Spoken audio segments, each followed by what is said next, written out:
In today's show, we're looking ahead to Saturday's action in the NBA. There are 8 games on, injury news, streaming options, and Michael Bolton. Thanks, Josh. It's Michael Bolton here, and it's time for another episode of the Locked On Fantasy Basketball Podcast. Let's get to it. Let's get to it, indeed. You are Locked On Fantasy Basketball, your daily fantasy basketball podcast, part of the Locked On Podcast Network.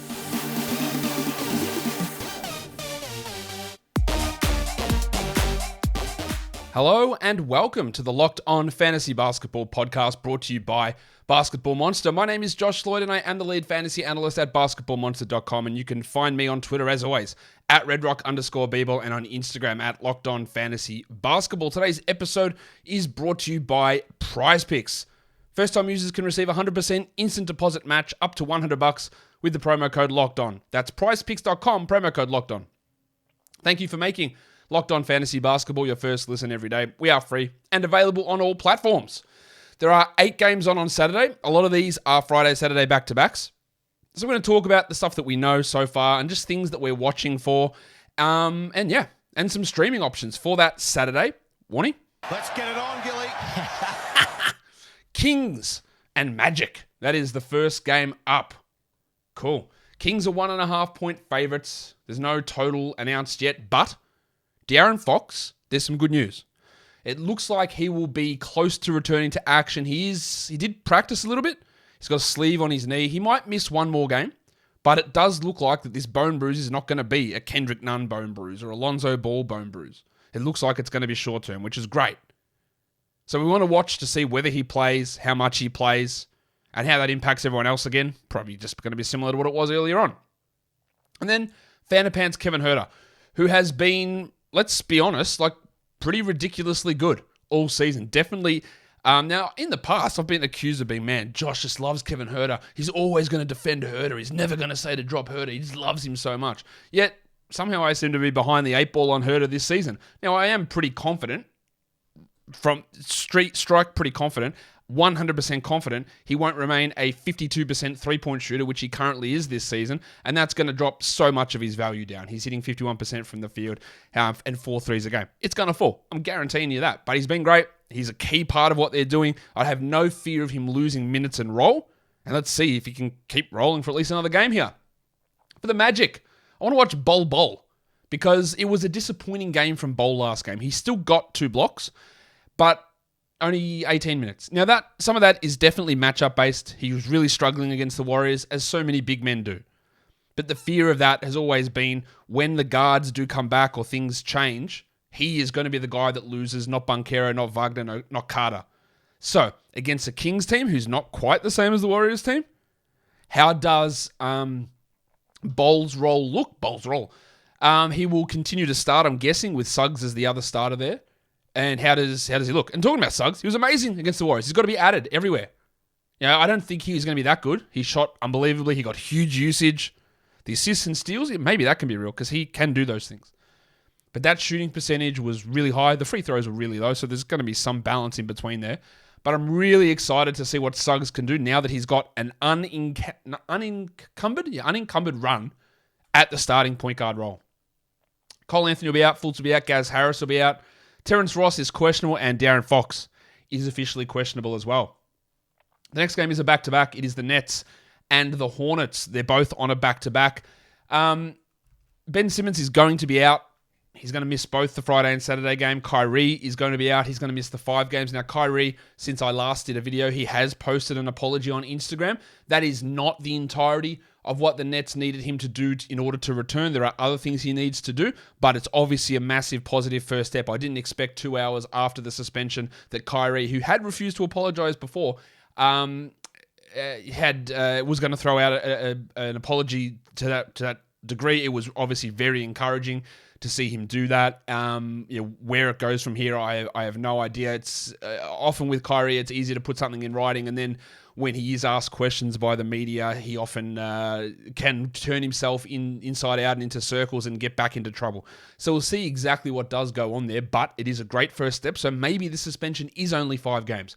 But reading the piece from Woj and Ramona Shelbourne today, They were talking about how frustrated Sean Marks and Josai and Adam Silver and everyone was like, this guy is ridiculous. Like, we've got to suspend him. And Josai pushed back on it and eventually had to cave in to that. We'll see exactly what they end up doing here. But it wasn't just Kyrie, please say sorry, then you can come back. There were a few other things in there.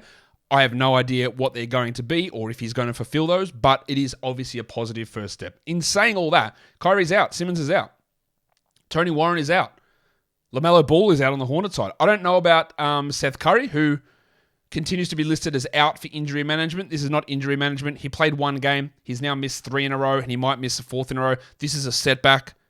This is 100. Your injury plan is, Seth, play half a game and then don't play again for a week. That's not an injury management plan.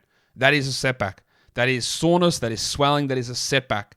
So we will see what this means for Seth. I don't know about Rozier or Hayward or Martin. Rozier continues, amazingly, ridiculously, continues to be listed as doubtful every single game. So we'll see whether he's able to go. And Gordon Hayward is listed out for Friday. I don't know his status yet for Saturday.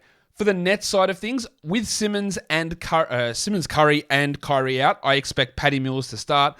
I don't expect him to be a great fantasy option, but if you are looking for points and threes, you can bring that. I don't think you're going to get gigantic Cam Thomas minutes. Cam Thomas is a great one-on-one player. He looks cool when he gets buckets, but he's a bad three-point shooter, and he doesn't do actually anything else well apart from one-on-one scoring. And that's not what the NBA is about. So I know people see Cam Thomas go into Summer League and drop 30 and go, man, this guy, he needs to play more. But in terms of overall production in an NBA game, he has never showed me one thing in an NBA game where I go, oh yeah, he needs minutes. He's probably going to have to play them, but I don't think he's going to be in a role where it's going to make much difference for fantasy. Let's see how Nick Claxton continues to go. Big minutes the last 2 games without Simmons. I expect that happens again. I also think that Joe Harris is going to get more minutes, but I don't think these guys are 12-team league ads. For the Hornets, Jalen McDaniels, we want to watch Jalen McDaniels' role. If Hayward's out, if Hayward's in, he's flying at the moment. A lot of stuff he's doing is completely unsustainable. We know that, but he's putting up good numbers. While Mason Plumlee sneakily is doing some things. He's sneakily doing some things. So in a 14-team league, you want to pay a little bit of attention there to old Mace to see what he can bring. Guys, you want to play daily fantasy sports? I get it. It's fun. But sometimes the original form of daily fantasy sports, it's annoying. Like, it's too hard. It's too annoying to go up against multiple people who spend their entire life putting in lineups and fitting into a salary cap with PrizePicks. You just go against the player projections. Patty Mills over under 12.5 points. You pick the over or the under. Nick Claxton over or under 2.5 blocks. You pick the under. And you can do this up to 5 different individual player projections, and you put them into a lineup, and you can win up to 10 times your entry fee back. Simple as that. You can do it in under 60 seconds. And if you do win, the payouts are fast and safe as well. PrizePicks is available in over 30 US states and in Canada. And it's not just the NBA. You can play many sports. Now, people ask me often, Josh, are you actually a really massive disc golf fan? And I'll be honest with you, I don't know anything about the sport. But it's fun, and it's my number one thing that you should be looking at PrizePicks outside the NBA. Because why would they put that in their ad copy if it wasn't super cool? There you go. Disc golf. I am going to start watching disc golf because I'm super excited about it. But it's not just disc golf. Because, let's be fair, we all love disc golf. Now, we've been converted, haven't we? But after disc golf, it's NFL, it's Major League Baseball, it's hockey, it's soccer, it's college sports, football, basketball, men's, women's. It's NASCAR, it's golf, it's esports, it's boxing, it's MMA, it's cricket. There's so many different sports that you can get on PrizePicks. So download the PrizePicks app or go to prizepicks.com and sign up and play daily fantasy sports. First-time users can receive a 100% instant deposit match. I have a real problem saying the word instant. Instant.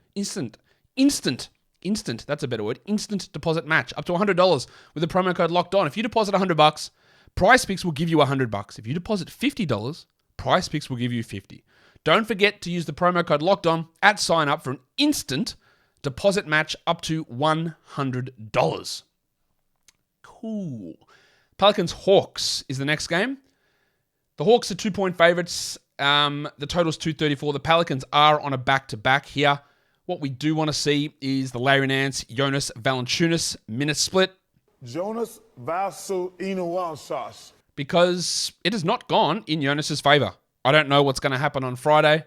And this is a bigger team with Collins and Capella against the Hawks. So we'll see if that has any impact on the old Willie Green rotation. I also want to watch Zion. Not because he's fun, because he is. Yeah, Ingram and Jones are going to be back. But it's a back-to-back. Do they limit his minutes at all? The most he's played in a game so far is 33. I think he actually played 35 maybe in that game against the Lakers, an overtime game. But do they have any limitations on him in the back-to-back? That will be something for us to watch. For the Hawks, I'm going to watch, apparently, according to this graphic, John Collins. Just the singular. John Collins has been great and then faded away and sort of pushing back towards the average. Like he started the year 34, 36, 38, 36 minutes. And then 25, 31, 30, 31. Back to the old John Collins, which is frustrating because we saw what he was doing in those big minutes earlier on and it's disappeared. I would love for it to get back to those big minutes, but I have some fears that maybe he doesn't, and that's really annoying. So, we want to see what sort of role they give Johnny. Is he able to maintain a level of production that we saw early in the season, or is it just going to go back to the old John Collins? I also want to watch Onyeka Okongwu, who I think he's a 12-team drop. He doesn't have to be, but he's definitely droppable with very limited upside unless there's an injury. Kyra Lewis will be out. Bogdan Bogdanovic will be out. At the moment, after I prepared this graphic, Trae Young is questionable with an eye contusion. We saw him get hit in the eye and had some trouble seeing against the Knicks, so he is questionable. If he is out, Aaron Holiday would become the stream option there, and there'd be a few more minutes for AJ Griffin, I would expect. All right, Celtics-Knicks, both of these teams on a back-to-back. I want to watch Jason Tatum, who's been great this season, one of the MVP frontrunners, one of the top 5 fantasy players this season as well, but he had been shooting at an unsustainable rate. Is that able to maintain? And is he going to continue blocking shots at the same high level? I also want to watch Maximum Derek White. Maximum Derek. Because he's getting starters minutes a lot of the time. He's not doing anywhere near 12-team fantasy production, but he is getting starters minutes. So I want to see if there's any hope for him in 12s. No. But I want to see how him and Brogdon and those guys coexist together. For the Knicks, there is a rumor, and by the time you'll listen to this, you may know the answer to this, that Quentin Grimes is going to replace Evan Fournier in the starting lineup. Originally, it was rumored that it would be Emmanuel Quickley. So I want to see, do they just take Fournier out of the rotation? Because Grimes was literally out of the rotation last game. Now, they could take Reddish out. Where does Fournier fit? Does Quickley's minutes go up? Does Grimes play 30? I do not think that 30 minutes of Quentin Grimes is enough to be a 12-team league player. He needs to be in a situation where he's not the 4th or 5th offensive option. He's really just going to most likely be like a steals and maybe a 3 specialist. A 3-and-D sort of a fantasy player. Like a worse Kentavious Caldwell-Pope in a best-case scenario, I think. Best-case scenario on the Knicks. But could they play him the 23 minutes that Fournier is playing and give Quickley 28? We want to watch how that works. Also want to see Isaiah Hartenstein, because Hartenstein has played 25 minutes or more in 3 consecutive games, not including Friday. And are they going to give him those minutes over Mitchell Robinson, or is it just strictly going to be foul issues or matchup based? At the moment, Rob Williams is out. That's the only injury news in this game. The Thunder and the Bucks. The Bucks are 9.5-point favorites. The total's 224. It is a back-to-back for Milwaukee. Alexei Pokusevski came off the bench in the second half of last game after starting the first, but he still played good minutes. He's played 26, 22, 31, and 28 in the last 3 games. That is enough to be at least a 12-team rosterable guy, but understand that there are going to be so many ups and downs with rotations and minutes with this team. I also want to watch Trey Mann, mainly because I'm fairly confident he's a drop after playing 17 minutes last game, and the return of Josh Giddey and the return of Jalen Williams, but maybe he proves me wrong there. I highly doubt it. He's not even a top 200 player this season, and now his minutes are on the way down. For the Bucks, I would say it's been, with the absence of Middleton and Connaughton, I think it's been a little bit of a disappointing start from Bobby Portis. He's been fine, but this was really his opportunity to put up big numbers, I thought, while those guys are out, and then it would fade off later. Whereas now he's putting up sort of average numbers, and then it's going to fade even further, I think. Let's see if he can change my mind on that. Also, Grayson Allen, he's been dreadful. The minutes have come down, 20, 20, and 25 the last 3 games, not including Friday. He's not really contributing anything. He remains a streamer because he's a starter, and there is 15.33 upside on a good night, but he's been bad. Middleton's going to be out, Connaughton's out, Ingles is out. At the moment, there's no one listed as questionable. Giannis is probable for Friday's game. Potentially he sits on the back-to-back. Don't rule that out. That is a possibility. Rockets-Wolves. It is a back-to-back for Minnesota. No spread or total yet there. I want to watch Jabari Smith Jr. Because the last time we saw him, he was shocking. Like, he was really not very good at all. Can he improve? I think the answer is clearly yes. Will he improve in this one? I don't know. But that's what we want to watch. I also want to watch KJ Martin, who's had a few flashes, the 20-point game, and then he backs it up with a 2-point game. Consistency is not his thing. We don't know about whether Jayshawn Tate's going to play, or even Jabari, who's listed as questionable with an ankle problem. Gobert and Edwards are both listed questionable for Friday's game, and at the time of me recording this, I don't know whether they're available to play. No, they're still listed as questionable. So you'd think if they miss, there's going to be some doubt for them on Saturday. Even if they play, maybe the illness gets too much and they can't do back-to-back. So that is something to watch there. But I also want to watch Rudy Gobert because there's been some struggles for him. Rudy Gobert. Rudy Gobert.